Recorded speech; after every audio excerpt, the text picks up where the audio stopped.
what you and I understand, and I think everybody on this call hopefully understands, and what some other people don't understand is that you got to send out, like, how much mail did you send out to generate these deals? We sent out 3,200 pieces of mail, and then our next mailer is hitting mailboxes this week, which was another like 2,600 pieces of mail. Boy, that's it? Because we send out 50,000 at a time to generate those kind of numbers. Nobody is, my suspicion is that nobody has mailed this county as much as other counties get mailed, number one. And number two, if they have, they're lowballing so low, and we came in at 40 to 50%, that they're looking at those past offers and looking at ours like, wow, this is a really good deal. Yep, that's what's happening in our areas. Exactly what you just said.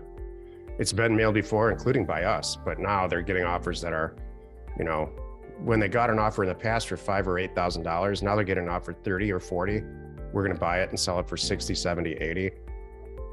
They sign it.